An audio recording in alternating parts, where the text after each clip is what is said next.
All right. So without light, we wouldn't have any film, right? That's what we're doing when we're recording is we're bringing photons into our camera.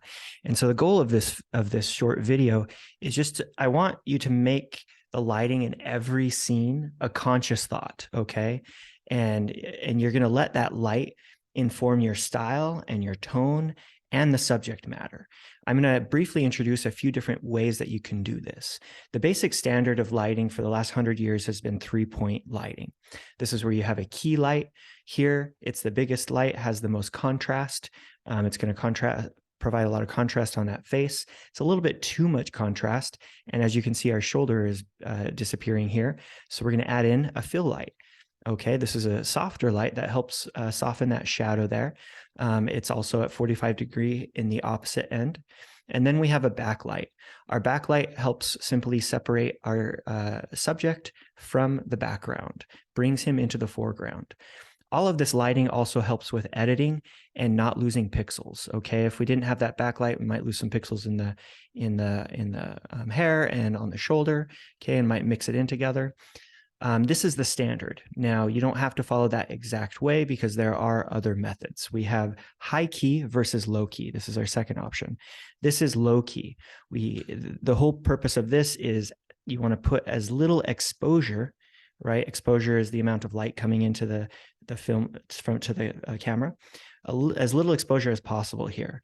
And so we're creating this dark or suspenseful or gritty or traumatic feeling, okay? It also could just be situational if it's a dark area. On the opposite end here, we have a very low contrast, high key lighting, okay? So here, we're not using those shadows, and when we do have shadows, they're very soft, right? We can still see everything very clearly. This is usually used in comedies or beauty shots or nature photography or documentary. This is actually a horror movie. They're breaking the rules on purpose. Be careful with that, okay? We usually want to learn the rules first. Next is soft versus hard. So this is the quality of the light, all right? And so here we have hard lighting. It's really intense right on their face. It's like a key light, right, without anything else. Makes it feel gritty as well or harsh. But it also has kind of this realism to it, like gritty realism, whereas this one might feel a little less real, all right? On the opposite end, we have soft lighting.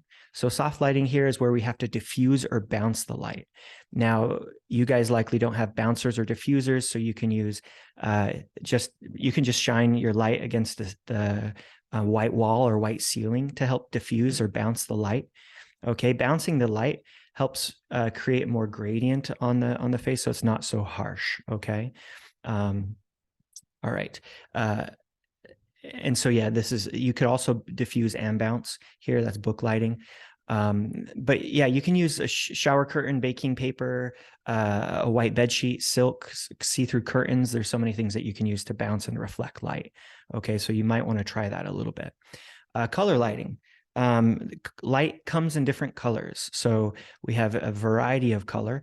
Color can help separate multiple colors in the same shot can help separate things. So you can have certain things in certain colors, certain things in other colors.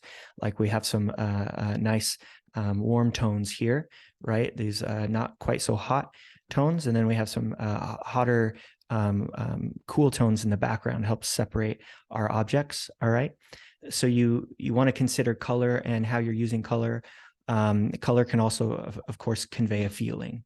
And then the last one is natural versus impressionistic. Natural is just mimicking reality as much as we can. So when you get to your scene as DP, director of photography, you're going to look around your scene and figure out what's the best way that we can make this look completely normal, like we're shooting in a real normal situation, to make it look like how our eyes would see it, right? And so that means that if you're filming and you're filming from here and we see outside our window there, it's going to get blown out. I'll show you, right? It's blown out there. You see that? And so we have to think, oh, well, how do we make that look like it looks like to my eyes, right? So we want to do as much as we can to make it look natural. We might use fake lighting, even with natural lighting. We're just trying to make it look natural, okay? So we might pretend that this is the sun and just add a little bit of light right here. Okay. Impressionistic. This is probably not something you're going to use much, but you can use extreme and crazy colors and like wild chromatic aberrations in color to really create like a jarring or an emotional situation. Think 2001: A Space Odyssey when he's talking to the robot. Okay, so those are our options. Again, just remember my purpose here is to very briefly introduce you to these ideas. If you want to dive into them more, please do. But my goal is I want you guys to make the lighting in every scene a conscious thought. What am I trying to do? Let the style that you pick or let the lighting that you pick inform your style, your tone, and the subject matter. Good luck, guys. All right, I think that was 5 minutes.